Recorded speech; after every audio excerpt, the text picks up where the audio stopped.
फिर से स्टार्ट कर पाएँगे, जिसका इंतज़ार सभी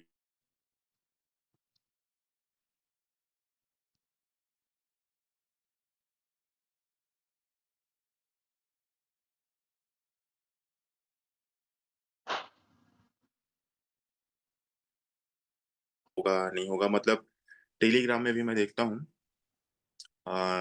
जो हमारे टीम में नहीं है या जिनको हम जानते भी नहीं हैं, वो लोग भी अलग-अलग नंबर से मतलब कॉल या मैसेज के थ्रू कि सर रियल में हो पाएगा, नहीं हो पाएगा, बहुत सारी चीज़ें हैं। लेकिन दोस्तों जिनको बिलीव है, जिनको भरोसा है, वो आप देखिए लगातार वो लोग काम करते चले जा रहे हैं। और मैं देख रहा था कुछ लोग बोल रहे थे कि कोई कॉइन सेल करेगा तो बताइएगा, तो कोई बोलते हैं कि भाई मैं तो इतने में नहीं दूँगा, इतने में दूँगा। तो बहुत सारी चीज़ें हैं। और दोस्तों इन सब के ऊपर जो भारी पड़ता है, वो होता है उनका ड्रीम। क्योंकि जिनके पास ड्रीम है, उनको दुनिया की कोई ताकत रोक नहीं सकती और किसी भी काम की जब हम शुरुआत करते हैं, तो दोस्तों वो होता है सबसे बड़ा चीज़ वो ड्रीम है। और जिनके पास ड्रीम होता है, आप उनको कोई सा भी काम दे दो, वो उस काम को पूरा कर लेते हैं। और जिनके पास ड्रीम नहीं है, वो सिर्फ़ करना है कि नहीं करना है मतलब सोचने और विचारने में पूरा जो समय है, वो उनका चला जाता है। बहुत सारे ऐसे लोग हैं जो ये वेट कर रहे हैं कि एक्सचेंज कब आएगा, तब हम अपना काम स्टार्ट करें। उन्हीं में से और हम में से या हमारे ही बीच से ऐसे बहुत सारे लोग हैं, जो कंटिन्यू काम कर रहे हैं और लगातार आईडी पे वो लगाते चले जा रहे हैं, जिससे उनका जो टोकन है वो निकल भी रहा है और नए लोगों का जॉइनिंग भी आ रहा है। तो दोस्तों हमको समझने की ज़रूरत है कि कमी कहाँ पे हो रहा है और कुछ लोग अभी भी डर में हैं कि मुझे करना चाहिए कि नहीं करना चाहिए। तो ये जो चीज़ें हैं दोस्तों, कहीं न कहीं थोड़ा-सा जो हमारा विश्वास है, उसमें थोड़ा-सा कमी को दर्शाता है। जब हम पूरी तरीके से बिलीव को पूरा फुल कर लेते हैं 100 में 100% तब फिर आप पूरी तरीके से काम कर पाते हैं। जाने-अनजाने आज जो लोग भी मिस्टर मिंट के अलावा अगर किसी और भी प्रोजेक्ट में हैं, तो दोस्तों किसी न किसी कारण से या साइड इनकम से या अपना इंस्टॉलमेंट है जो भी चीज़ें करने के लिए जो गए हुए हैं, मेरा ऐसा मानना है और मेरा ऐसा दावा है कि आने वाले समय में हम सारे लोगों को फिर से मिस्टर मिंट में देखने वाले हैं और ये पूरा विश्वास है कि आज जितने भी प्रोजेक्ट मैं देखता हूँ मिस्टर मिंट के अलावा, जो मार्केट में आज चल रहे हैं, तो दोस्तों जिस तरीके से मिस्टर मिंट ने पूरे ट्रांसपेरेंसी के साथ काम किया है, टेक्निकल टीम की बात करें, डेवलपमेंट टीम की बात करें फाउंडर्स, लीडर्स की बात करें, तो सारा चीज़ें एकदम क्रिस्टल क्लियर है और ऐसा मार्केट में अभी तक मैंने कोई से भी प्रोजेक्ट नहीं देखा दोस्तों। बस सिर्फ ये है कि हाँ, प्राइस कम है तो लोगों को ये लगता है प्राइस कम है। अभी ₹250 हो जाएगा। आप देखिएगा जो लोग भी किसी भी प्रोजेक्ट में भी गए हैं, वो एकदम गुड़ में जब मक्खी आ जाता है ना, उसी तरीके से फिर से सारे के सारे लोग मिस्टर मिंट में एक साथ दिखाई देंगे। तो दोस्तों कुछ लोग वेट कर रहे हैं और कुछ लोग अभी भी लगे हुए हैं। तो चलिए चलते हैं हम अपने ड्रीम की तरफ कि जहाँ पे हम अपने ड्रीम को और बड़ा करके हम 2 ऐसे लोगों से आज मिलेंगे। एक पिक्चर में एक पिक्चर में पीडीएफ में देखेंगे और एक लाइव वीडियो हम लोग देखेंगे, जिसको आप लोग ध्यान से और गंभीरता से सुनेंगे तो समझ में आएगा कि इनके लाइफ में इतना कुछ होने के बाद भी इन्होंने अपना ड्रीम पूरा किया। जो सोचा नहीं था वो उन्होंने करके दिखाया। तो हमारे लाइफ में ऐसा कुछ हुआ नहीं है दोस्तों कि हमको कोई रोक सके। तो चलिए चलते हैं हम लोग स्लाइड की तरफ और वन बाय वन देखते हैं कि कैसे हम लोग अपने सपनों को छोटे-छोटे टुकड़ों में बाँट के पूरा कर सकते हैं। और हम पिछले भी सेशन में ये स्लाइड को रखे हुए थे कि हमारा जो बिगेस्ट गोल है, सबसे बड़ा जो गोल है 2025 का वो क्या है? और जिन्होंने अपना गोल डिसाइड किया जनवरी से इस स्लाइड को हम देख रहे हैं फर्स्ट पेज का कि 2025 में हम क्या करने वाले हैं, कितना पैसा बनाने वाले हैं, कितनी बड़ी टीम बिल्ड करने वाले हैं और क्या-क्या जो हमारे सपने हैं वो पूरा कर पाए हैं और क्या ऐसी चीज़ें हैं जो अभी पूरी नहीं हो पाई हैं, जिसको हमको दिसंबर तक पूरा एनी हाउ कंप्लीट करना है। तो कई बार ऐसा होता है ना दोस्तों जब हम क्रिकेट देखते हैं, तो लास्ट बॉल में लोग 4 रन की ज़रूरत है या 6 रन की ज़रूरत है तो लास्ट बॉल में ही मैच विन होता है। तो ठीक इसी तरीके से कभी भी अगर आप गोल बनाए हैं, तो हो सकता है आपका गोल थोड़ा-सा आगे-पीछे हो, लेकिन 100% आप उसको अचीव कर लेंगे अगर आपने गोल बनाया है तो। तो ठीक उसी तरीके से अभी दिसंबर समाप्त होने में हमारे पास पूरा का पूरा सितंबर, अक्टूबर, नवंबर, दिसंबर पूरी तरीके से 4 महीने का समय हमारे हाथों में है। अब उसको हमको पकड़ के रखना है या फिर जाने देना है, वो भी हमारे हाथ में है। क्योंकि हम काम करें या ना करें, समय तो निकलेगा दोस्तों। तो बेहतर है कि हम उस समय का पूरी तरीके से यूटिलाइज़ करें और पूरे बिलीव के साथ और पूरे जोश-जुनून के साथ हम भिड़ करके अपने ड्रीम को पूरा करें। और वो दोस्तों पूरा होगा जब आप लक्ष्य को सामने में रख के आप काम करेंगे। और लक्ष्य कैसा बनाना चाहिए, लक्ष्य अगर हम बना रहे हैं तो उसको हम पहले कैसे प्राप्त कर सकते हैं, तो उसके लिए जब हम गोल की बात कर रहे हैं, तो लक्ष्य एक किताब है, जिसको आप ज़रूर परचेज़ करें। और जो लोग परचेज़ कर चुके हैं, वो लोग रीड भी कर चुके होंगे। क्योंकि यहाँ पे लिखा हुआ है, उम्मीद से पहले पाएँ हर मनचाही चीज़। ब्रायन ट्रेसी जी इसके लेखक हैं और बहुत ही शानदार किताब है लक्ष्य को लेकर के।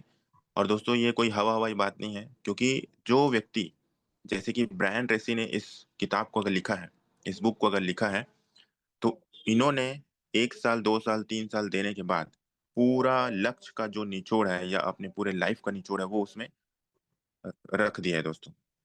और वो बुक को हम चाहे तो 1 हफ्ते में, चाहे तो 1 दिन में, चाहे तो 1 महीने में पूरी तरीके से रीड करके अपने लाइफ़ में बहुत बड़ा यू टर्न ला सकते हैं। और दोस्तों मैंने तो लाया है। और जितने भी लोगों ने या जितने भी लीडर्स ने इस बुक को रीड किया है, या मैं ये बोल सकता हूँ कि जो लोग भी आज बड़ा पैसा बना रहे हैं या जो बड़े लेवल पे पहुँच चुके रहते हैं, वो कहीं न कहीं बुक रीडिंग ज़रूर करते हैं। तो बुक रीडिंग की हैबिट ज़रूर लाएँ अपने अंदर और इस बुक को ज़रूर पढ़ें दोस्तों। अगर आप चाहते हैं कि आपका जो ड्रीम है, वो आपका ड्रीम समय से पहले पूरा हो, तो इस बुक को आप ज़रूर पढ़िए। और मैंने पढ़ा और पूरे दावे के साथ बोल रहा हूँ दोस्तों कि जो भी मैं सोचता हूँ, जो भी मैं चाहता हूँ सच्चे दिल से, पूरी ईमानदारी के साथ वो चीज़ें ज़रूर मिलता है। जिसको हम लोग आगे चर्चा भी करेंगे। और वो पूरा कैसे होता है, उसमें आपको 3 चीज़ें हैं जो आपको पूरी तरीके से सफलता के शिखर की ओर लेके जाएगी। What to do, only 3 things give you 100% success. जैसे कि सबसे पहला लिखा हुआ है 90% एक्साइटमेंट। 90% आपको दोस्तों एक्साइटेड रहना है, पूरे जोश-जुनून के साथ किसी से भी मिलो तो लगना चाहिए भाई इसके अंदर जोश-जुनून तो भर-भर के भरा हुआ है।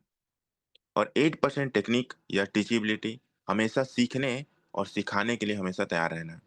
और 2% फाइन ट्यूनिंग, इन तीनों चीज़ों को मिला दें, 90%, 8% और 2% तो टोटल 100% होता है। तो 100% हमको एक्साइटेड रहना है, लेकिन अगर उसको हम टुकड़ों में बाँटें, तो 90% उसमें एक्साइटेड रहना है। और उसी में 8% टेक्निक हमारे पास होना चाहिए और 2% फाइन ट्यूनिंग, किससे? आपके जो अपलाइन है उनसे और आपके जो टीम मेंबर्स हैं उनसे। तो हो सकता है आपके टीम मेंबर्स आपसे बात ना कर रहे हों, किसी और प्रोजेक्ट में कर रहे हों, कोई दिक्कत नहीं होता। लेकिन जो आपके साथ हैं, आप उनसे कनेक्टिविटी में रह के अपने बिज़नेस को बढ़ा सकते हैं। एक चीज़ का हमेशा ध्यान रखना है कि हो सकता है आप अपने टीम से, आप अपने आईडी के नीचे टीम से बात हो या ना हो, लेकिन आपको अपने अपलाइन से ज़रूर बात करना चाहिए, क्योंकि अपलाइन मतलब ट्रांसफ़ार्मर। वहाँ से आपको ऊर्जा मिलेगा, जो आप नीचे ट्रांसफ़ॉर्म कर पाओगे। और जो व्यक्ति सेल्फ मोटिवेट रहता है, वही आगे बढ़ पाता है। जिसको बार-बार मोटिवेट करना पड़े, "सर मेरे को मोटिवेट कीजिए ना, सर मेरे को कॉल करके थोड़ा बताइए, थोड़ा सर आप मेरे को कॉल करते हैं ना तो मेरे को अच्छा लगता है सर, मैं काम कर पाता हूँ।" तो ऐसे लोगों को थोड़ा-सा अचीवमेंट लेने में थोड़ा-सा टाइम लगता है, क्योंकि उसको मोटिवेट करना पड़ रहा है। और जिसके पास ड्रीम है दोस्तों, उसको कोई मोटिवेशन की ज़रूरत नहीं है, वो खुद करता है। तो यहाँ पे भी हमको सोचने वाली बात है कि क्या बार-बार हमको मोटिवेट करना पड़ रहा है या खुद से हम मोटिवेट हैं आगे बढ़ने के लिए? जैसे कि जो लोग कंटिन्यू ट्रेनिंग में आ रहे हैं, उनको किसी का कॉल आए चाहे मत आए, वो कंटिन्यू सेशन में आते हैं, सेशन चाहे किसी का भी हो। तो ये हो गया 2% फाइन ट्यूनिंग और 8% टेक्निक, जिसकी हम लोग चर्चा आगे करेंगे। साथ ही साथ ये जो 8 स्टेप हम जो देख रहे हैं, जिसकी हम बात कर रहे थे, हमेशा सीखने के लिए, इसको पहले हमको सीखना है और हमारे जो नए बिज़नेस पार्टनर आ रहे हैं या जो आज के सेशन में नए बिज़नेस पार्टनर हैं, उन सभी को लगातार इसको फॉलो भी करना है और इम्प्लीमेंट भी करना है। जिसमें सबसे पहले नंबर पे आता है वो है हमारा ड्रीम। और आज का टॉपिक भी है हमारा ड्रीम का।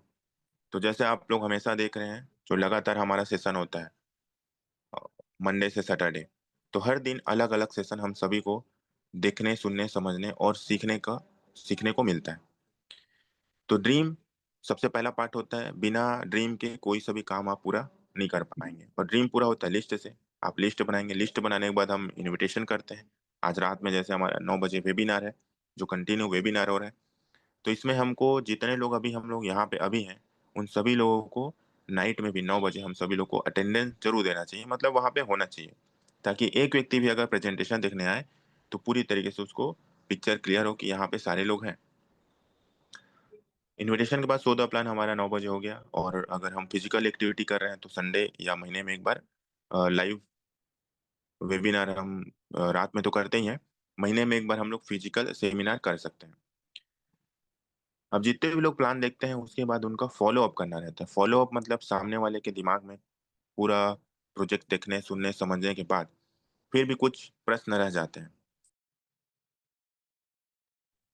जिनको हम पर्सनली उनसे मिल करके या तो फ़ोन में कॉल करके सारे प्रश्नों का उत्तर देते हैं। इसी क्रम को हम फ़ॉलो अप करते हैं। कुछ लोग एक ही बार में पूरा प्रोजेक्ट समझ जाते हैं और कुछ लोगों को टाइम लगता है। तो धीरे-धीरे करके उनको समझाने का जो प्रोसेस होता है, उसी क्रम को फ़ॉलो अप कहा जाता है। फिर 100% यूज़र आपको सारी चीज़ें रजिस्ट्रेशन हो या कॉइन बाय करना हो, सेल करना हो, सारा चीज़ें हमको आना चाहिए, वो आ जाता है 100% यूज़र में। बी ए टीम प्लेयर। अब आपके साथ जो टीम आती है उसको टीम को साथ में लेके चलना कैसे है, और साथ ही साथ लास्ट में टेप बुक ऑफ फंक्शन, जैसे जो भी फंक्शन हो रहा है उसको अटेंड करना, बुक्स हमेशा रीड करना, वीडियो हमेशा रीड करना, और हमेशा अपने अपलाइन से कनेक्टेड रहना जिससे हमको सारी जानकारी मिलते रहे। जैसे कि अभी सिंगापुर में टोकन 2049 1 और 2 अक्टूबर को होने वाला है, तो जिनके पास बड़ा ड्रीम है वो वहाँ पे जा सकते हैं। और जो लोग ट्रेडिंग वगैरह करते हैं उनके लिए दुबई में फॉरेक्स ट्रेडिंग शायद 7 या 8 अक्टूबर ऐसे कुछ फेसबुक में विज्ञापन आ रहा था, वहाँ पे भी वो जा सकते हैं। तो ये अपना-अपना आउटलुक है।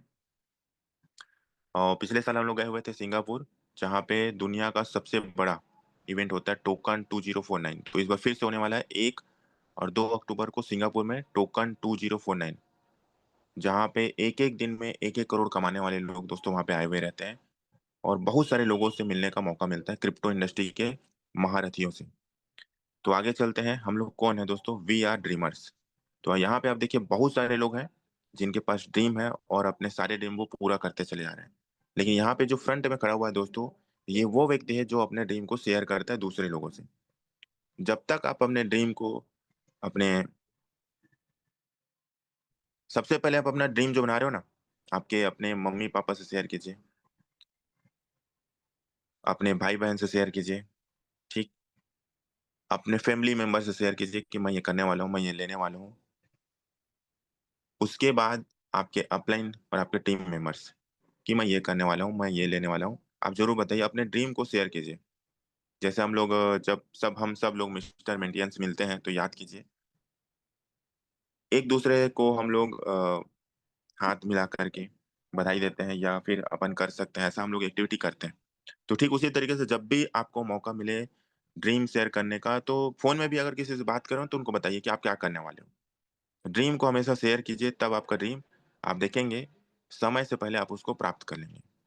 और कुछ लोग डर डर में ना शेयर नहीं करते। अरे भाई, मैं बोल तो दिया हूँ कि मैं कार लेने वाला हूँ, नहीं ले पाए तो? मैं बोल तो दिया हूँ कि मैं सिंगापुर जाऊँगा, नहीं जा पाए तो? मैं बोल तो दिया हूँ कि महीने का मैं 10 लाख कमाऊँगा, लेकिन नहीं कमा पाए तो? तो भई, बोलने से होगा कि नहीं होगा ये तो अलग मैटर है, लेकिन अगर हम नहीं बोलेंगे तो वैसे भी पूरा नहीं हो रहा है। लेकिन बोल के देखेंगे तो पूरा होगा कि नहीं होगा ये तो आप देख सकते हो ना। तो अभी तक जो नहीं करते थे ऐसा, वो आज से ही करना स्टार्ट कीजिए। और आप देखिए, ज़्यादा बड़ा चीज़ नहीं बोलता, एक छोटा-सा चीज़ कोई सा भी ड्रीम बना के आप उसको बोलना स्टार्ट कीजिए। आप देखेंगे एक डेट डालिएगा, उससे पहले आपको मिलेगा। तो ड्रीम देखना है, और ड्रीम उसी का पूरा होता है जो फ्रंट में होता है और अपने ड्रीम को लोगों से शेयर करता है। छुपा के नहीं रखना है, शेयर करना है। अब उस ड्रीम को पूरा करने के लिए जिस भी प्रोजेक्ट में आप काम कर रहे हैं, जहाँ पे भी काम कर रहे हैं, तो सबसे पहला उस प्रोजेक्ट के प्रति बिलीव होना चाहिए। पूरी तरीके से 100% कि हाँ, मैं जिस जगह पे काम कर रहा हूँ वो सही है। विज़न हमेशा विज़न आपको दूर दृष्टि का रखना है कि आने वाले समय में क्या होने वाला है। ये नहीं कि वर्तमान में आज तो यहाँ पैसा मिल रहा है, आप ले लेते हैं, फिर देखेंगे कल क्या होना है। तो एक विज़न के साथ आपको एक बड़ी सोच के साथ काम करने की ज़रूरत पड़ेगी, और साथ ही साथ मोटिवेशन, अपने आप को मोटिवेट रखना है और अपने साथ जो लोग आए हैं उनको भी मोटिवेट करके रखना है। तो दूसरे की गारंटी-वारंटी तो हम नहीं ले सकते, लेकिन खुद की ले सकते हैं, खुद को मोटिवेट तो हम रख सकते हैं ना, इतना तो हम सभी रख सकते हैं और कर सकते हैं। तो तीनों चीज़ें एक-दूसरे से जुड़ा हुआ है, बिलीव, विज़न और मोटिवेशन। जहाँ पे आपका विज़न डगमगाएगा तो वहाँ पे मोटिवेशन नहीं आएगा, और जहाँ पे बिलीव डगमगाया तो वहाँ पे विज़न और मोटिवेशन दोनों नहीं आएगा। तो तीनों जो चीज़ें हैं एक-दूसरे से जुड़ी हुई हैं, और सबसे बड़ी बात, आप प्रोजेक्ट कंपनी, सीनियर, ये सबसे ज़्यादा जो ज़रूरी होते हैं अपने ऊपर भरोसा करना। साथ ही साथ जब हम ड्रीम की बात करते हैं तो जो लोगों से पूछा जाता है नए एसोसिएट से कि कोई सा भी अगर हम ड्रीम बनाते हैं, तो आप देखिए यहाँ पे एक चित्र भी दिख रहा है, why and how. Why and how, why मतलब क्यों और हाउ मतलब कैसे। तो किसी भी काम को जब हम करेंगे या मान लीजिए आप जिस भी सिटी में हो वहां से आपको जाना है, मान लीजिए दुबई, उदाहरण के लिए दुबई जाना है या फिर सिंगापुर जाना है, जो भी एक्स वाई जेड। तो हम एग्जांपल लेते हैं दुबई का। तो मान लीजिए हम सब लोग अभी 487 लोग अभी यहाँ पे हैं। तो हम सब लोगों को ये मौका मिले दुबई जाने का, तो कितने लोग दुबई जाना चाहेंगे? तो सभी के सभी लोग हैंड रेस करेंगे कि हाँ सबको जाना है। लेकिन दूसरा क्वेश्चन, वहां जाके करेंगे क्या? तो यहाँ पे दो चीजें हैं। आपको दुबई जाना है तो वहां पे दो क्वेश्चन आएगा, क्यों जाना है पहला, और दूसरा कैसे जाना है। क्यों जाना है और दूसरा कैसे जाना है, तो लोगों का जो जवाब आता है कैसे जाना है और क्यों जाना है दोनों में आता है। तो यहाँ उसका उत्तर यहाँ सामने में ही दिया हुआ है। आप देखिए 90% लोगों का कहना है वाई। वाई मतलब क्यों, मतलब मैं दुबई क्यों जाऊं। पहले पिक्चर क्लियर होना चाहिए। कैसे तो कैसे भी हो सकता है, आप फ्लाइट में भी जा सकते हैं, ठीक है। आप किसी भी तरीके से जा सकते हैं, छोटे छोटे जगह का भी अगर आप सोचें तो कैसे मतलब कैसे भी करके आदमी चले जाएगा। लेकिन जाके वहां करेगा क्या, तो रीजन मतलब वाई क्लियर होना चाहिए। किसी भी काम को जब आप करें तो आपका वाई क्लियर होना चाहिए कि मुझे उस काम को क्यों करना है।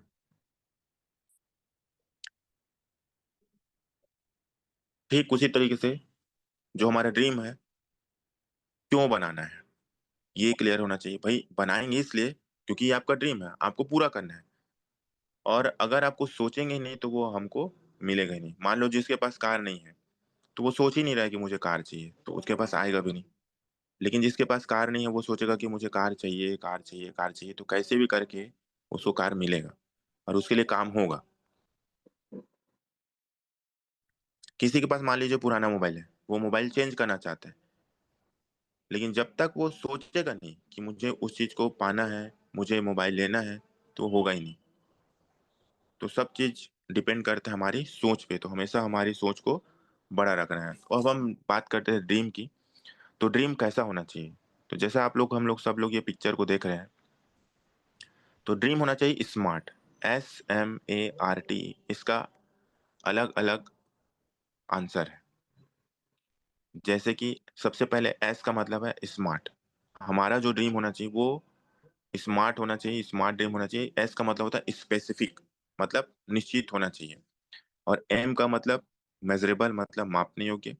और ए मतलब अचीवेबल, मतलब कि प्राप्त करने योग्य। और आर मतलब कि रियलिस्टिक, मतलब वास्तविक होना चाहिए। और टी मतलब कि टाइम बॉन्ड, मतलब कि समय सीमा से बंधा हुआ होना चाहिए। इसको बोलते हैं स्मार्ट ड्रीम। इसलिए बोला जाता है जब भी आप बनाए ड्रीम, तो जैसे हमेशा बोलते हैं ना प्रमोद साहू सर की, ड्रीम जब आप बनाओ तो आपका जो ड्रीम है वो स्मार्ट होना चाहिए। स्मार्ट के साथ साथ इन जो स्मार्ट ड्रीम है उसको आपको तीन भागों में तोड़ना भी है, या तीन भागों में आपको बांटना है, ये बोल सकते हैं आप। सबसे पहला है शॉर्ट टर्म, जो आप देख सकते हैं शॉर्ट टर्म ड्रीम। और दूसरा है मिडिल टर्म ड्रीम। और तीसरा है लॉन्ग टर्म ड्रीम। तो हमेशा दोस्तों हमको अपने शॉर्ट टर्म ड्रीम के लिए काम करना है। जैसे कि सबसे जो छोटा ड्रीम आपने बनाया, मान लीजिए मोबाइल का, एक मान लीजिए सैमसंग या आईफोन, जो भी XYZ, जो भी आपको मोबाइल पसंद है, थोड़ा सा कॉस्टली हो, थोड़ा सा अच्छा लगे आपको हाथ में पकड़ के बात करने में, क्योंकि जो दिखता है वो बिकता है, लोग आपको देखते हैं। तो शॉर्ट टर्म ड्रीम आपने बनाया, उसको हमको अपने लिस्ट में काम करना है, अपने लिस्ट में काम करके पूरा करना है। और इस ड्रीम को पूरा करने के लिए हमको मदद करेंगे हमारे अपलाइन, जिनके माध्यम से हम इस प्रोजेक्ट में आए हैं।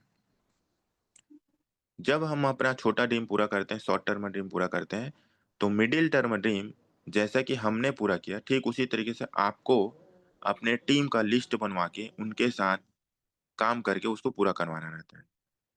और तीसरा जो लॉन्ग टर्म ड्रीम होता है, यहाँ पे जो लॉन्ग टर्म लिखा हुआ है, ये ड्रीम आपका या हमारा कब पूरा होगा दोस्तों पता नहीं चलेगा। जैसे कि लॉन्ग टर्म में आप एग्जांपल के लिए कार रख सकते हो, शॉर्ट टर्म में आपने मोबाइल रखा, और मिडिल टर्म में आपने बाइक का रखा, और लॉन्ग टर्म में आपने रखा कार का। फिर से उसी को 3 भागों में फिर से अगर डिवाइड करना है, तो शॉर्ट टर्म फिर से आपने बनाया, आपने एक एप्पल का लैपटॉप का बनाया। उसके बाद जो आपने कार खरीदा था पहले 10 लाख का, उस कार को आपने चेंज कर लिया 30 से 40 लाख का, प्रीमियम लग्ज़री कार लेने का। उसके बाद लॉन्ग टर्म ड्रीम में आप डाल सकते हो शानदार अपना बंगले का। फिर से आप अपना शॉर्ट टर्म ड्रीम बना सकते हो कि इस बार मुझे मान लीजिए सिंगापुर जाना है, दुबई जाना है, कि हर महीने जाना है। मतलब एक बिज़नेस को बढ़ाने के लिए, आइडिया लेने के लिए जहाँ पे भी सीखने का मौका मिले, वहाँ ज़रूर जाना चाहिए। तो ये हो गया हमारा ड्रीम। अब जब ड्रीम की बात ये आ रही है और मुझे पूरा करना है, तो मुझे भी शेयर करना चाहिए, कि ऐसा नहीं कि हवा में बात हो रही है। तो दोस्तों, आप लोग भी यहाँ पे हैं, हम लोग भी यहाँ पे हैं। तो एक अभी एक जो ड्रीम है, जो लगातार जनवरी 2025 से मैं उस पे काम कर रहा हूँ, कि दुबई में एक फ्लैट रखना है, खरीदना है, जहाँ पे जब भी जाएँ तो हम वहाँ पे रुक सकें। क्योंकि भारत में पैसा कमाने के बाद आप भारत में रुक नहीं सकते, क्योंकि बहुत सारी चीज़ें हैं जो आप सभी लोगों को पता है। क्रिप्टो इंडस्ट्री में अगर कोई व्यक्ति काम कर रहा है, तो दुबई में उसका फ्लैट ज़रूर है। तो कई लोग बोल रहे थे, सर आप तो ले लिए हैं, मतलब, तो मैं उनको बताना चाहूँगा, अभी मैंने लिया नहीं है। अब ले लेंगे तो ज़रूर बताएँगे ले लिए हैं करके। उसमें छुपाने वाली तो बात ही नहीं है, क्योंकि बताएँगे तो अच्छा लगेगा। तो लेंगे, और वो ड्रीम पूरा ज़रूर होगा, क्योंकि जो बना लिए तो वो पूरा होगा। रही बात कार की, तो जो एक अच्छा-सा बिलासपुर में एक लग्ज़री घर या बंगला बनाने के बाद एक अच्छा-सा कार भी लेंगे आगे चल के, जिसको वहाँ पे बढ़िया रख सकें। क्योंकि यहाँ पे तो अभी जहाँ मैं रह रहा हूँ, वहाँ पे कार रख दो तो पीछे से स्क्रैच करने वाले भी बहुत सारे लोग रहते हैं। आप देखे होंगे कि आपके ड्रीम को पूरा होते हुए लोग नहीं देख सकते। मतलब जलने वालों की संख्या ज़्यादा है। तो हमारी खुशी से ज़्यादा लोगों को ये दुःख होता है कि भाई इसके पास ये आ कैसे गया? तो बहुत सारी चीज़ें हैं, आप लोग खुद समझदार हैं। और कुछ लोग बोलते हैं कि पैसा आप कमाइए, लेकिन किसी को बताइए मत कि आप इतना-इतना कमा रहे हो। और जब तक बताओगे नहीं तो लोगों को बिलीव भी नहीं होता। तो दोनों चीज़ें एक-दूसरे से जुड़ा हुआ है, किसको बताना है और किसको नहीं बताना, वो भी हम लोगों को देख कर के आगे काम करना है। तो ये दोस्तों हमारे ड्रीम है, और ड्रीम हमेशा आपके मोबाइल के वॉलपेपर में दिखना चाहिए कि आप क्या करने वाले हैं, आपका शॉर्ट टर्म रिसेंटली आपका ड्रीम क्या है। तो वो आप ज़रूर अपने मोबाइल के फ्रंट पेज में ज़रूर रखें आप अपने। अब ये ड्रीम पूरा कैसे होता है? सबसे पहले ड्रीम बनाने के बाद आपको क्या करना है? डेडिकेटेड रहना है, डेडिकेशन के साथ भिड़ना है, पूरे जोश-जुनून, पूरी ईमानदारी के साथ। पहला डी। दूसरा आर में क्या होता है? रिस्पॉन्सिबिलिटी, मतलब आपको ज़िम्मेदारी लेना पड़ेगा। कुछ लोग बोलते हैं, सर मैं ना ज़ूम नहीं ले सकता सर। तो बाकी लोग ले रहे हैं, वो लोग कौन है भाई? वो लोग रिस्पॉन्सिबिलिटी लेने वाले लोग हैं, ज़िम्मेदार लोग हैं। और दोस्तों याद रखिए हमेशा, ज़िम्मेदारी हमेशा मजबूत काँधों को दिया जाता है। और तीसरा है डीआर के बाद आता है ई। ई मतलब एजुकेशन। हमेशा वो एजुकेशन लेने के लिए लगातार सेशन में आते हैं, चाहे वो सुबह का सेशन हो, शाम का सेशन हो, या कोर मीटिंग हो, जहाँ पे भी हो, एजुकेशन हमेशा लेते रहते हैं और लोगों को भी दिलवाते रहते हैं। और ड्रीम में चौथा जो वर्ड है वो है ए। ए का मतलब एटीट्यूड, हमेशा सकारात्मक सोच। दोस्तों नेगेटिव लोगों से हमेशा दूर रहिए, जो नेगेटिव बात करते हैं। मतलब कोई अगर मैसेज भी किया ना, तो मैं तो फिर उसको क्लियर कर देता हूँ। नेगेटिव न्यूज़ मतलब कचरे कचरा जो है ना, दिमाग में डालना ही नहीं। क्योंकि आप जब उसको रीड करोगे ना, तो जो आपके अंदर सकारात्मक ऊर्जा चल रहा है, उसको वो नेगेटिव में कन्वर्ट होने में टाइम नहीं लगता। तो उसको उड़ा दो, या तो आप उस व्यक्ति के प्रति फिर नेगेटिव हो जाओगे कि ये बंदा ऐसा-ऐसा मैसेज कर रहा है। बहुत सारे लोग टेलीग्राम में मैसेज करेंगे, कुछ लोग व्हाट्सएप में करेंगे, तो कोई मतलब नहीं। और चौथा है एम का मतलब मोटिवेशन। जब आप ड्रीम बनाते हो, तो हमेशा आप अपने आप को मोटिवेट रख पाते हो, और मोटिवेट रहेंगे तभी हम बड़ा काम कर पाएँगे दोस्तों।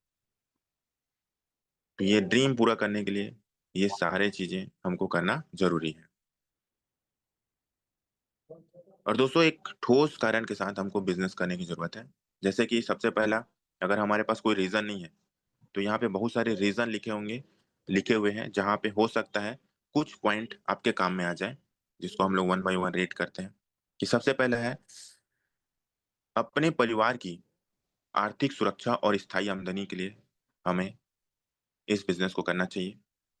खुद का आलीशान घर के लिए, जैसे अभी तक हमारे पास क्या 1 करोड़ का बंगला है? नहीं है। 5 करोड़ का बंगला है? नहीं है। तो खुद का आलीशान घर के लिए, अपने आप को एक लायक बेटा, लायक भाई, लायक पति और लायक पिता साबित करने के लिए, आपका कोई बॉस ना हो, अपनी मर्जी से जिंदगी जीने के लिए। क्योंकि बहुत सारे लोग अभी मान लो कहीं पे जॉब कर रहे हैं, तो मतलब बारिश हो रही है, फिर भी उसको ऑफिस जाना है तो जाना है, धूप बहुत ज्यादा है जाना है तो जाना है, ठंडी बहुत ज्यादा है जाना है तो जाना है। लेकिन यहाँ पे आप जाओ चाहे मत जाओ, अपनी मर्जी के मालिक हो। समय और पैसों की आजादी के लिए। बहुत सारे लोगों के पास समय रहता है तो पैसा नहीं रहता, और कई लोगों के पास पैसा बहुत है तो समय नहीं रहता, कहीं जा नहीं पाते। तो दोनों चीजें यहाँ से हमको मिलता है। उसके बाद नेक्स्ट जो पॉइंट है, ताकि आपका बच्चा कभी किसी की नौकरी ना करे। नौकरी चाहे सरकारी हो या प्राइवेट, क्योंकि आप बिजनेस कर रहे हो, बड़े लेवल पे पैसा बना रहे हो, तो फिर आप अपने बच्चे को एजुकेट जरूर करोगे, लेकिन उसको नौकरी करने की जरूरत नहीं पड़ेगी, वो बिजनेस करेगा। दूसरों की मदद करने के लिए। कई बार हम पैसा बहुत कमा लेते हैं लेकिन हम लोगों की मदद भी नहीं कर पाते। तो हम दूसरों की मदद भी कर सकते हैं, जिनके पास पैसे नहीं है उनका हम मदद कर सकते हैं। जिंदगी की 99% समस्या जो कम पैसों से आती है, उसको हमेशा के लिए खत्म करने के लिए। अधिकतर लोगों के घर में आप देखिएगा या जिससे भी हम मिलते हैं, तो भाई मेरे पास पैसा नहीं है। तो भाई पैसा नहीं है इसलिए तो करना है, अगर हम करोड़पति रहते तो थोड़ी इस काम करते। चाहे कोई भी काम, क्यों ड्रीम बनाते। ड्रीम नहीं है, पैसा नहीं है, इसलिए अपने को काम करना है। तो 99% की जो समस्या जो कम पैसों से आती है, उसको हमेशा के लिए खत्म करने के लिए हमको यहाँ पे काम करना चाहिए। अपने और अपने परिवार के सारे सपनों को पूरा करने के लिए, कुछ सपने नहीं, सारे सपनों को पूरा करने के लिए दोस्तों। क्योंकि देखिए 2027 2028 में अगर मैं बोलता हूँ, ज्यादा नहीं बोलता, अगर $1,000 $10 भी अगर प्राइस रहा, ज्यादा की बात नहीं करते, लोग पचा नहीं पाते, तो आप खुद सोचें दोस्तों क्या होने वाला है। और तब तक मुझे अच्छे से पता है 99% लोग कॉइन बेच करके निकल ले रहे हैं। वो तो अभी लाइव होगा एक्सचेंज, देखिएगा कैसे बेचेंगे और निकल लेंगे। पैसा वही कमाएगा जो बड़ी सोच के साथ काम करेगा। कर्ज मुक्त जिंदगी जीने और बच्चों की अच्छी शिक्षा के लिए। बहुत सारे लोग जो कर्ज में थे वो लोग कर्ज मुक्त हुए, और बच्चों की अच्छी शिक्षा के लिए। और दोस्तों नेक्स्ट जो पॉइंट है बहुत ही अच्छा लिखा हुआ है, समझौते वाली जिंदगी से बाहर निकलने के लिए। क्योंकि कहीं पे भी कोई रेस्टोरेंट में जाते हैं या किसी होटल में रुकने की बात हो, स्टे करने की बात हो, तो हम पहले देखते हैं कि इस होटल का भाई प्राइस क्या है, या भाई क्या खाना है, इसका क्या रेट है। तो क्या खाना है वो हमारा जीप तय नहीं कर रहा है, हमारा पॉकेट तय कर रहा है। किस होटल में रुकना है, ये हमारी आंखें या हमारा जो लग्जरीपन है वो नहीं तय कर रहा है, हमारा जेब डिसाइड कर रहा है। तो समझौते वाली जिंदगी से बाहर निकलने के लिए हमें इस काम को करना चाहिए। दोस्तों लास्ट है, इस व्यवसाय को करने का अपना कोई ना कोई ठोस कारण जरूर खोजिए। अब पूर्वा को 4 6 मिली थी। नहीं वो झूठ बोल रही होगी। माइक मेरा किसी का ऑन है, देखेंगे थोड़ा सा होस्ट लीडर्स।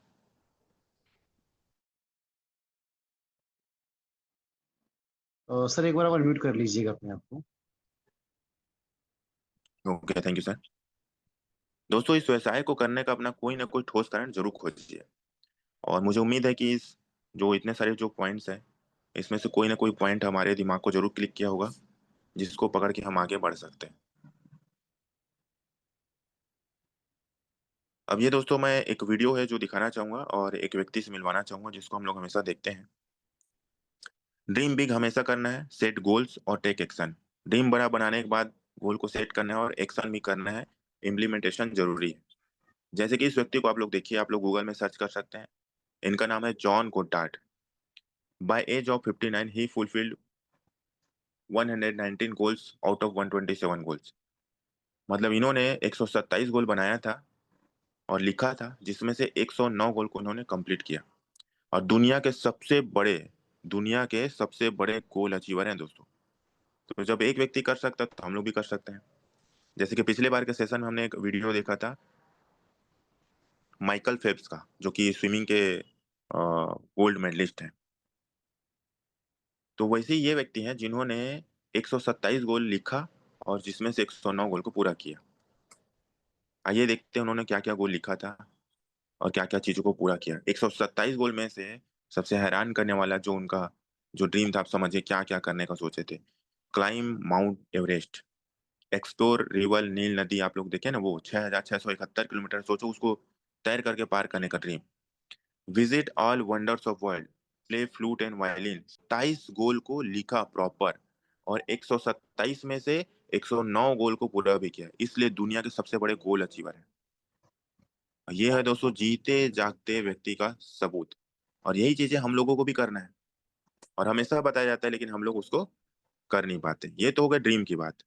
लेकिन अब मैं आपको ऐसे व्यक्ति से मिलवाऊंगा, एक ऐसी मैडम से मिलवाऊंगा जिन्होंने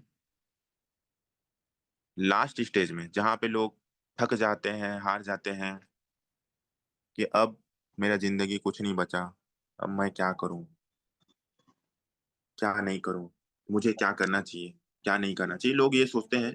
एक लास्ट जो स्टेज होता है वो होता है आत्महत्या। मतलब कई लोग ऐसे हैं कि मैं कुछ नहीं कर सकता, तो सुसाइड करने का सोचते हैं। तो वो जो भी लोग सुसाइड करते हैं उन लोगों को फिर से जन्म लेना पड़ता है, क्योंकि आत्मा भटकते रहते हैं, कि एक अलग मैटर हो गया। लेकिन वहीं पे दूसरे लोग ऐसे होते हैं, एक होता है जो सारे ना स्थिति को देखते हुए मरने मिटने का मतलब सुसाइड करने का सोचता है, और एक होता है सेम परिस्थिति में, विपरीत हालात में, सारे विषम परिस्थितियों को तोड़ते हुए अपने ड्रीम को पूरा कर लेता है। तो ये सब चीजें हमारे सोच पे डिपेंड करता है। अब हम लोग देखने वाले एक वीडियो, जिस वीडियो को आप लोग ध्यान से सुनिएगा। और ये वीडियो को मैं जब भी मेरे पास समय रहता है मैं देखता हूँ। ऐसा नहीं कि एक बार हम देख लिए फिर अब नहीं, वही वही वीडियो नहीं, ऐसा नहीं। आप उस बुक को भी पढ़ेंगे और फिर से पढ़ेंगे, फिर से पढ़ेंगे, बार बार पढ़ेंगे, तो आप देखेंगे कि आपका जो लक्ष्य है आपके नजदीक आता चला जाता है। तो वो मैडम को सैल्यूट है जिनका वीडियो मैं दिखाने जा रहा हूँ। और ठीक उसी तरीके से हमारे मिस्टर में भी ऐसे बहुत सारे जाबाज सिपाही हैं, खिलाड़ी, उनको भी मेरा सैल्यूट है। जय मिस्टर मिंट। और हम लोग उस वीडियो को देखने जा रहे हैं।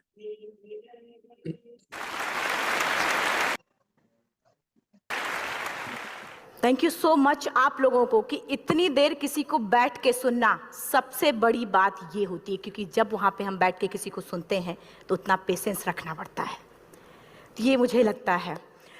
और एक्चुअली मैं 26 साल की हूँ। 2011 में चलती ट्रेन से मुझे कुछ बदमाशों ने, मैं वॉलीबॉल चैंपियन भी रह चुकी हूँ, 2011 में चलती ट्रेन से मुझे बदमाशों ने एक गोल्ड चेन पहनी थी, चलती ट्रेन से मुझे उठा के बाहर फेंक दिया था। लखनऊ से दिल्ली आ रही थी मैं। कंपार्टमेंट में बहुत सारे, जनरल कंपार्टमेंट था, बहुत सारे लोग थे, किसी ने मना नहीं किया। एक प्लेयर का जो स्पिरिट होता है वो अपने आप, जब कोई छीनने की कोशिश करता कुछ भी, वो देता नहीं है। तो मेरे में भी था, मैंने मना किया और उन्होंने मुझे चलती ट्रेन से, वो 4-5 ने उन्होंने बाहर फेंका। दुर्भाग्य ये था कि उसी समय दूसरी ट्रैक से ट्रेन आई और मैं उस ट्रेन में टकराई, फिर नीचे गिरी, दोनों ट्रेनें निकल गईं। कुछ देर बाद मैंने हाथ को ऐसे रख के उठने की कोशिश किया तो देखा कि मेरा पैर कट चुका था। थाई को उठा के देखा, मेरा पैर ऐसे जीन्स में लटका हुआ था, ब्लड फोर्सफुली निकल रहा, दूसरे पैर की हड्डियाँ टूट टूट के बाहर निकल चुकी थी। पूरी रात मैं चिल्लाती रही ट्रैक पे, छोटे छोटे पत्थर होते ऐसे चिल्लाती रही कि कोई बचा ले, कोई नहीं आया बचाने। और जब पूरी रात चिल्लाते चिल्लाते इतना कि मुझे दिखाई भी देना बंद हो गया, जब ट्रेन आता था तो वाइब्रेट होता था। इतना ही नहीं, फ्री का इनविटेशन भी लोगों को मिल गया था, कुछ लोगों को। ट्रैक पे आपने ट्रेन की ट्रैक पे छोटे छोटे चूहे देखे होंगे, मेरे कटे हुए पैर पे आग के मेरे पैर कुतर रहे थे। मेरा मैं ब्रेन कॉन्शियस मेरा पूरा काम कर रहा था मेरे, लेकिन बॉडी में कोई भी मूवमेंट नहीं था। पूरे पल में वही चीज़ें सोच कि कैसे मैं अपने आप को कैसे बचा पाऊँ। लेकिन करीब पूरी रात ऐसे बीता। सुबह गांव वालों ने मुझे बरेली डिस्ट्रिक्ट हॉस्पिटल यूपी में है, वहाँ पे हुआ था ये। सुबह गांव वालों ने मुझे उठाया, डिस्ट्रिक्ट हॉस्पिटल ले जाके रखा। तो फार्मासिस्ट, डॉक्टर, सीएम, जितने लोग थे आपस में बातें कर रहे, अरे हमारे पास तो एनेस्थीसिया नहीं है, ब्लड नहीं है, इसका इलाज शुरू करें तो हम कैसे करें। मुझे भी नहीं दिखाई तो नहीं, लेकिन मेरा सुनाई दे रहा था सब कुछ वहाँ पे। कहाँ से हिम्मत आई मुझ में, मुझे भी नहीं पता।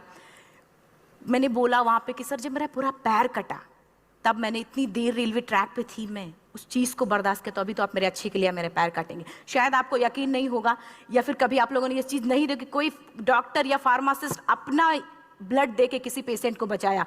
मेरी इस बात को सुनने के बाद वहाँ के डॉक्टर और फार्मासिस्ट दोनों ने एक एक यूनिट ब्लड दिया और मेरे पैर को बिना एनेस्थीसिया अलग कर दिया गया। आज भी मैं उस दर्द को महसूस करती हूँ, जब भी मैं जब बोलती हूँ तब मैं वो चीज़ें महसूस करती हूँ। उसके बाद जब बात मीडिया में आई, लोगों को पता चला कि रिमा नेशनल प्लेयर है, KGMC king George medical college Lucknow में एडमिट करा, लखनऊ से फिर sport minister, AIIMS trauma centre Delhi. तब तक सब ठीक ठाक चल रहा था, प्लेयर होने की वजह से अच्छा ट्रीटमेंट मिलना शुरू हुआ। करीब 4 महीने मैं एम्स में रही। एम्स में रहने के बाद जब मैं थोड़ा ठीक हुई, करीब 25 दिन बाद जब ठीक हुई, न्यूज़पेपर में गोल गोल लिख के आ रहा कि अरुणिमा के पास टिकट नहीं था, अरुणिमा ट्रेन से कूद गई।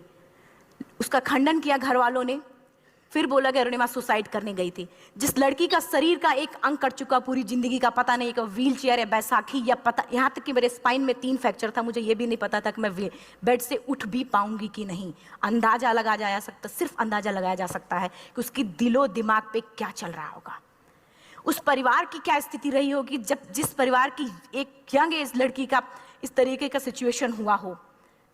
फिर भी कहते हैं कि जहाँ चाह होती वहाँ राह मिली जाती है। एम्स के हॉस्पिटल के बेड पे मैंने डिसाइड किया, क्योंकि अपनी बातें हम चिल्ला चिल्ला के करें, वो सिस्टम की इतनी हाई लेवल की बातें हो रही थी कि हम एक मध्यम वर्गीय फैमिली से थे, हम अपनी बातें चिल्ला चिल्ला के कह रहे थे, लेकिन कोई नहीं सुन रहा था। लेकिन कहते हैं मैंने अपने दिल दिमाग अंतरात्मा से ये चीज़ सोच लिया कि ठीक है, आज आपका दिन है, जितना चाहो बोल लो, एक दिन तो मेरा दिन आने वाला, मैं प्रूफ कर दूंगी कि मैं क्या हूँ, मैं क्या थी, ये मैं प्रूफ कर दूंगी। हॉस्पिटल के बेड पे डिसाइड किया वॉलीबॉल नहीं, लाइफ का सबसे टफ गेम करना है, तब मैंने माउंटेनिंग चुना। जब मैंने माउंटेनिंग कहने और करने में बहुत फ़र्क होता है। जब मैंने माउंटेनिंग की बात सोची और लोगों के सामने, सबसे बड़ी चीज़ थी सही गाइडेंस में ट्रेनिंग लेना, दूसरा स्पॉन्सरशिप। इतना बड़ा एक साथ तो मैंने 40 से 50 लाख मैंने वाकई में कभी नहीं देखे थे पहले। मेरे लिए बहुत बड़ी चीज़ थी वो इकट्ठा कर पाना। जब मैंने लोगों के सामने रखा कि मैं माउंटेनिंग करना चाहती हूँ, एवरेस्ट के लिए मुझे ट्राई करना है, हर किसी ने मुझे बोला कि क्या है, पागल हो चुकी हो क्या, तुम्हारा दिमाग खराब हो चुका, तुम कभी नहीं कर सकती माउंटेनिंग।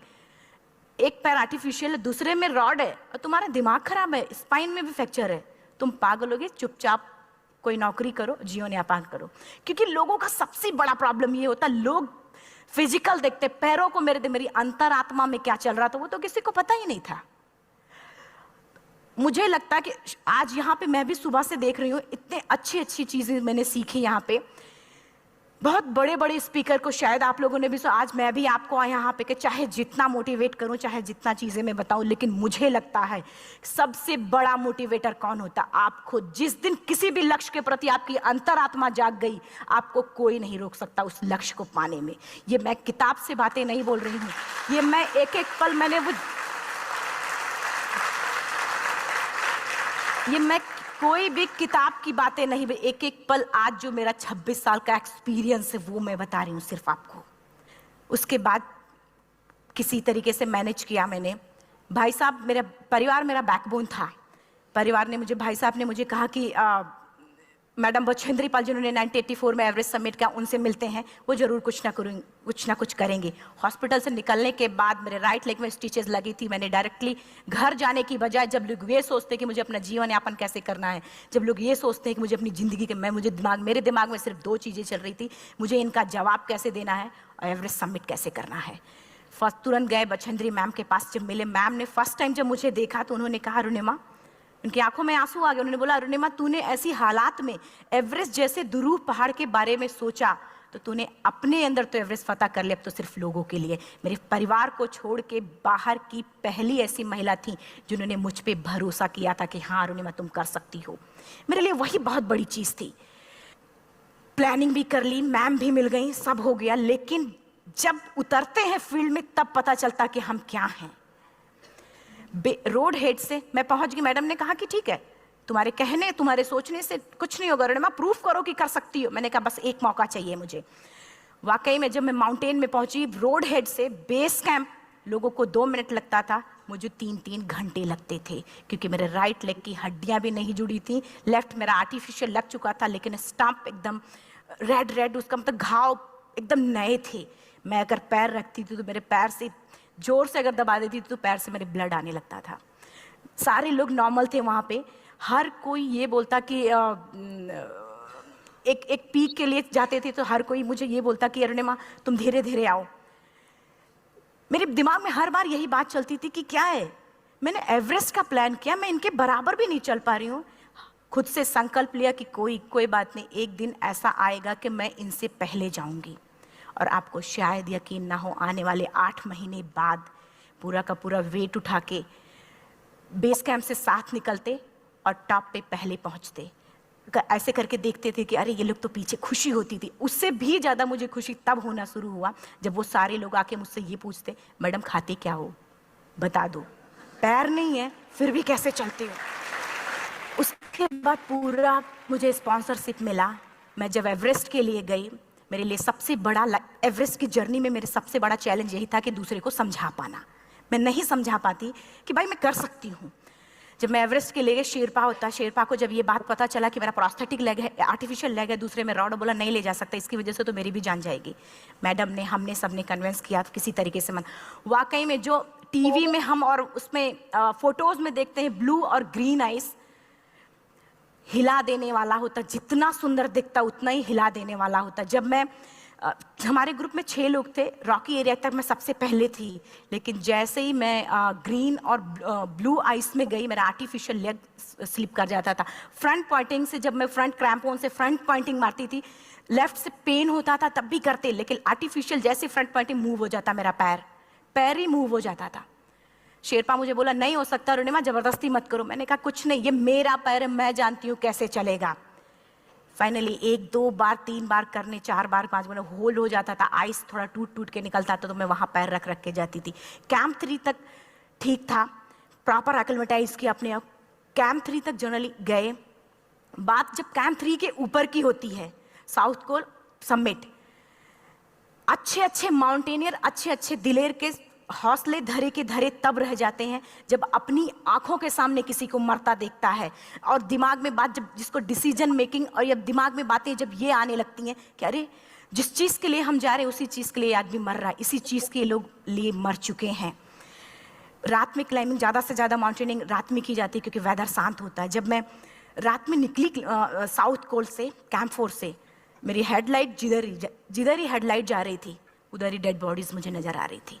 मेरे रोंगटे खड़े हो रहे थे, मुझे समझ में नहीं आ रहा था कि मैं करूं तो क्या करूं। इतना ही नहीं, मैं जिस रोप में थी उसी रोप में जब मैं आगे जा रही हूं और एक बांग्लादेशी, उनका हाथ हल्का हल्का ऐसे हिल रहा, मुंह से आवाज आ रही थी। मैं एक्सप्लेन नहीं कर सकती मुझे कितना डर लग रहा था। बार बार ये बार बार मन में आती, इसका ऑक्सीजन खत्म हुआ है, ये मर चुका है लास्ट सिचुएशन में, और हम कुछ नहीं कर पा रहे हैं, क्या करें। उसके बाद मैंने 10 से 15 मिनट सिर्फ मैं वहाँ खड़ी रही। मैंने सिर्फ इतना बोला कि अगर आप सभी में से सभी ने एवरेस्ट सबमिट कर लिया तब तो ठीक है, अगर नहीं सबमिट किया है मैं सबके लिए एवरेस्ट सबमिट करूँगी और जिंदा वापस जाऊँगी। क्योंकि जैसा हम सोचते हैं हमारी बॉडी उसी तरीके से जनरेट करना शुरू करती है। मैंने डेड बॉडी, क्योंकि जा ही नहीं सकते थे किनारे से, उसी रोप में वो एंकर है, डेड बॉडी को लांगी और लांग के जाना शुरू किया। हिलेरी स्टेप साउथ समिट के करीब जब मैं खुद पहुंची, मेरे शेरपा ने एक जोर से झटका मुझे दिया कि अरुणिमा वापस चलो, तुम्हारा ऑक्सीजन खत्म हो रहा है। हिलेरी स्टेप के बाद एवरेस्ट समिट है, थोड़ा चलने के बाद एवरेस्ट समिट है। अगर कोई आपसे ये बोले, आप अपने टारगेट के इतने करीब हो, अगर कोई आपसे ये बोले कि अरुणिमा वापस चलो, कैसा लगता है? मैंने भी यही बोला, सर क्या बोल रहे हो आप, मैं नहीं जाऊंगी वापस। बोला अरुणिमा जिंदगी रही, दोबारा ट्राई करना और एवरेस्ट समिट हो जाएगा दोबारा तुम्हारा। मैंने कहा नहीं, ये आप जिंदगी में गोल्ड चांस बार बार नहीं आते, लाइफ में कभी कभी आता है, ये आपके ऊपर आता, आप उसको पकड़ के रखते हो या फिर छोड़ देते हो। मैं अपना गोल्ड चांस कभी नहीं, क्योंकि मैं जान रही थी मुझे स्पॉन्सरशिप बहुत मुश्किल से मिला, एक बार अगर मैं छोड़ देती दोबारा मुझे कभी नहीं मिलता।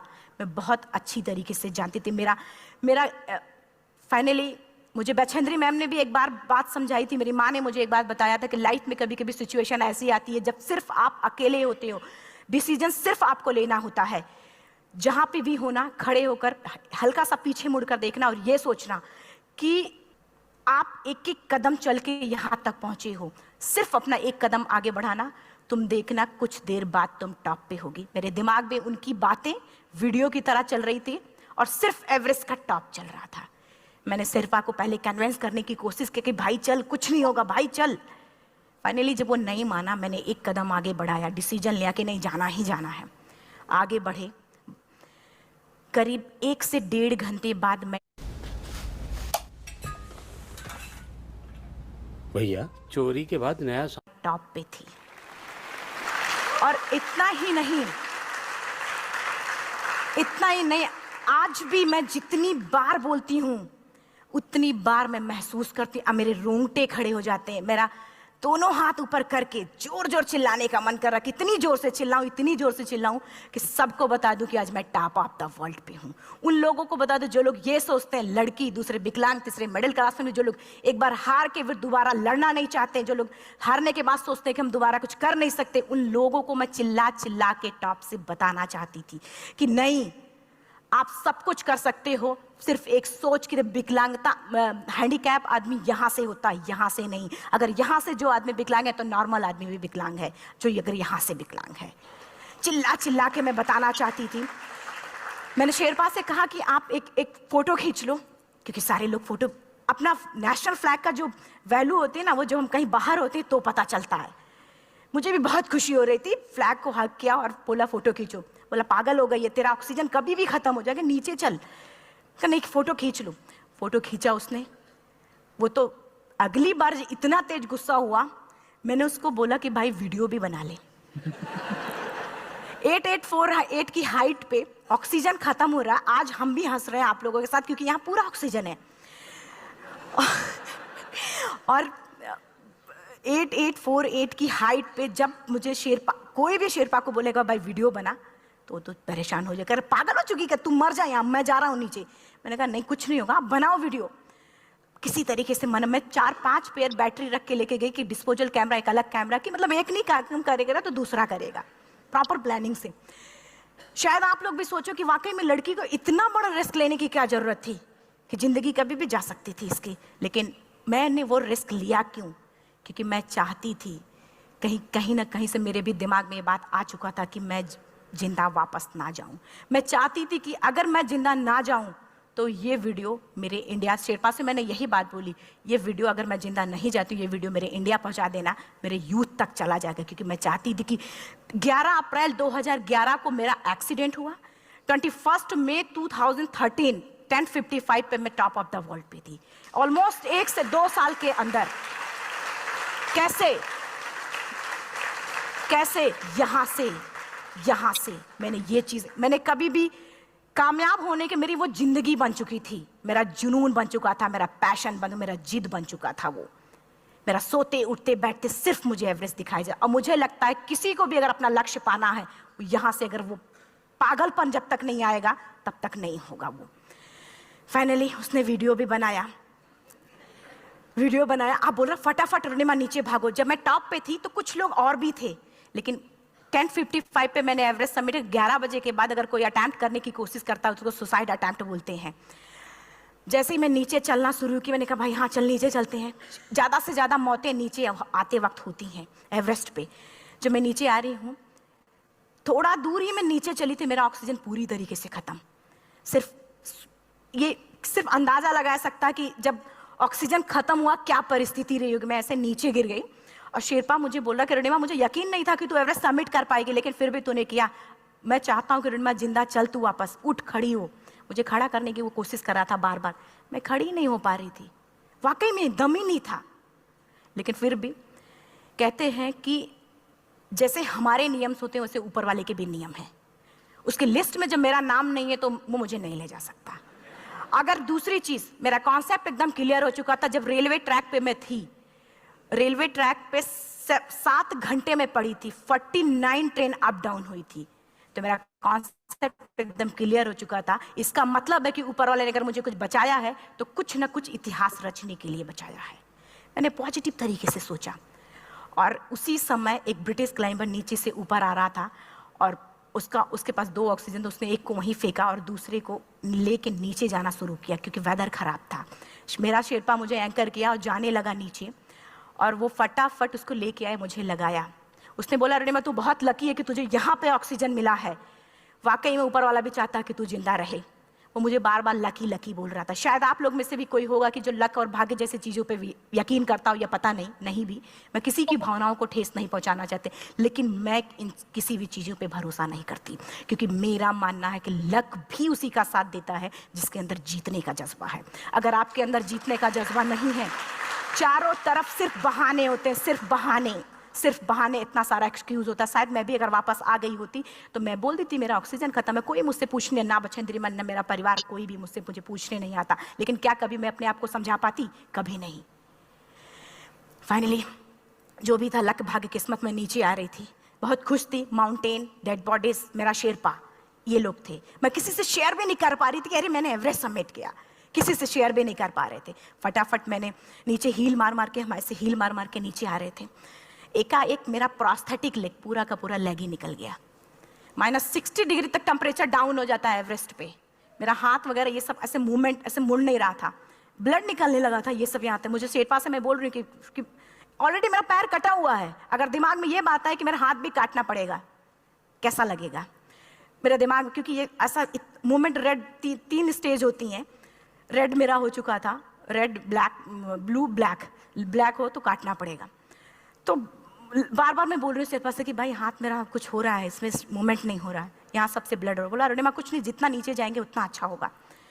प्रोस्थेटिक लेग मेरा निकल चुका है, मैं रुकी हूँ, मेरा ऑक्सीजन चल रहा, बड़े मुश्किल से लक भाग्य किस्मत जो भी था मुझे मिला था।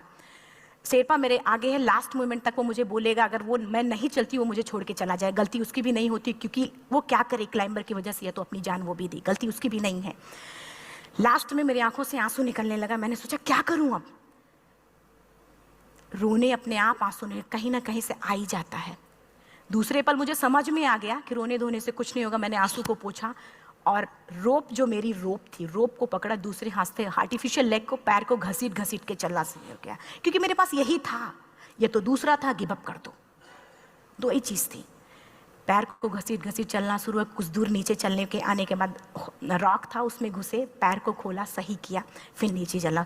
Camp 4 to summit to camp 4 3500 feet है, और इसमें टोटल जनरली लोग 16 से 17 घंटे में सबमिट कर लेते हैं। मुझे टोटल 28 घंटे लगे थे। हर माउंटेनियर, चाहे बाहर का या फिर इंडिया का, हर किसी ने ये मान लिया था कि अरुणिमा जिंदा वापस नहीं आएंगी। हर किसी ने ये चीज़ मान लिया था। लेकिन मुझे लगता, जब मैं वापस साउथ पोल पहुंची, जब मैं टेंट का जिप खोला, मैंने हर किसी ने कहा कि अरे तू यहाँ है, हम तो सब सोच लिए थे तू चली गई। हर किसी ने ये बोला था। फिर सब खुशी मना रहे थे हम सब। देखिए, ये सब बताने का मेरा सिर्फ एक मकसद था कि सब कुछ हम में है, हम जैसा चाहें वैसा कर सकते हैं। ऑलरेडी टाइम हो चुका है।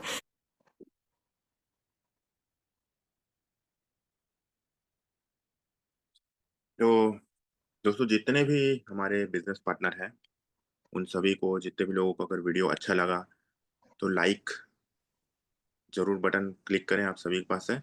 और समय भी हो चुका है, और बहुत सारे 510 लोग थे, जिसमें से बाकी लोग कहीं काम में बिजी होंगे, या फिर समय हो गया तो वो लोग निकल गए होंगे। लेकिन अभी 466 फीट थे, फिर अभी धीरे धीरे करते करते 447 तक पहुंच गए, जो लोग पूरा वीडियो को देखे हैं।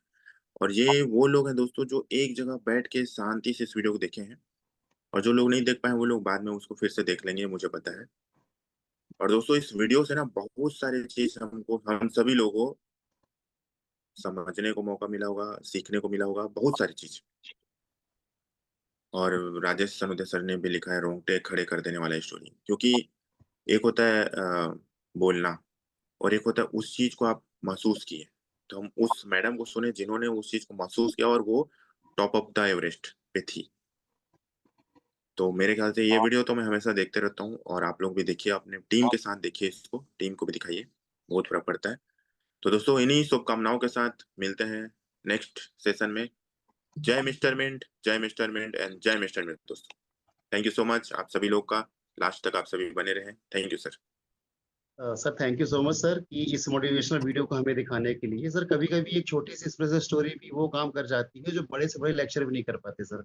तो यही स्टोरी हमें याद दिलाती है कि अगर सोच बड़ी हो, ड्रीम क्लियर हो और एक्शन कंसिस्टेंट हमारे होते हैं, तो कोई भी चीज़ मुश्किल नहीं होती। तो again sir thank you so much sir कि आपने हमें समय दिया और ये सब चीज़ें हमारे सामने दिखाई। दोस्तों, आज के इस कॉल को हम यहीं पे क्लोज करते हैं। अपने साथ ये लर्निंग लेकर जाइए और अपने इसे एक्शन में शामिल करें। तो thank you so much sir.